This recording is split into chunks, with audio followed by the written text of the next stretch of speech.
علیکم ورحمۃ اللہ وبرکاتہ۔ محترم بھائی نے لکھا ہے، ہمارے آفس کا بہت عجیب ماحول ہے، لوگ ایک دوسرے سے حسد کرتے ہیں، ایک دوسرے کی غیبت کرنا بہت معمولی ہے اور ایک دوسرے کے بارے میں تجسس میں رہتے ہیں کہ کس نے کیا بنا لیا، کس کی کتنی جائیداد، کتنی پراپرٹی۔ کہتے جی میرا سوال ہے کہ ایسی صورتحال میں بندہ اپنی جان چھڑانے کے لیے جھوٹ بول سکتا ہے؟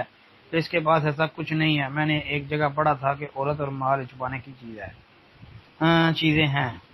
جی محترم بھائی، یہ حسد کرنا یہ بھی ٹھیک نہیں ہے۔ نبی علیہ السلام نے منع فرمایا ہے، فرمایا کہ حسد نہ کرو، لا تحاسدوا، اور غیبتیں اور چغلیاں اس سے بھی منع فرمایا ہے، اور ٹو میں رہنا کہ کون کیا کماتا ہے، کیا کھاتا ہے، کہاں جاتا ہے، کہاں سے لے کے آتا ہے، یہ بھی عمل درست نہیں ہے۔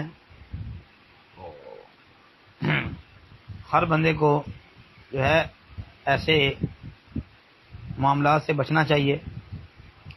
اب باقی بھائی جھوٹ بولنے کی کیا ضرورت ہے؟ اگر آپ سچ سچ بتا دیں گے، جی میرے پاس اتنا پیسہ ہے، میرے پاس اتنی جائیداد ہے، اتنی پراپرٹی ہے، تو کون سا آپ کی چھین لے گا؟ بس آپ صبح و شام کے اذکار کریں، اللہ رب العالمین سے دعا کرتے رہا کریں، استغفار کریں کثرت سے کہ اللہ حاسدوں کے حسد سے، شریروں کے شر سے محفوظ رکھے، تو ٹھیک ہے۔ اب باقی یہ ہے کہ حکمت عملی سے بات کر لیا کریں، جھوٹ بولنے کی ضرورت بھی نہیں ہے۔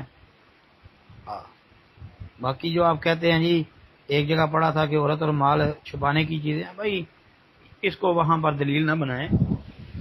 جی اگر آپ حکمت عملی سے ان کو جواب دے دیں گے گول مول کر کے، تو جی ٹھیک ہے، جی اللہ کا شکر ہے، اللہ نے مال دیا ہوا ہے، تو اس میں کوئی عرض والی بات نہیں ہے، ایسا جواب دے لیا کریں۔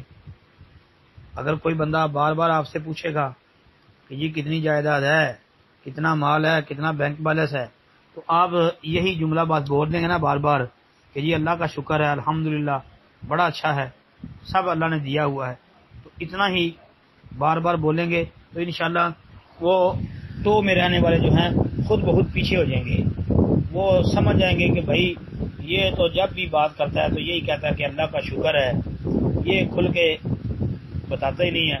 تو ٹھیک ہے، اس میں آپ کے وہ جو مال ہے، جائیداد ہے، اس کے اوپر پردہ بھی رہ جائے گا اور زبان سے کلمہ شکر بھی ادا ہو جائے گا اور جھوٹ سے بھی بچ جائیں گے انشاءاللہ۔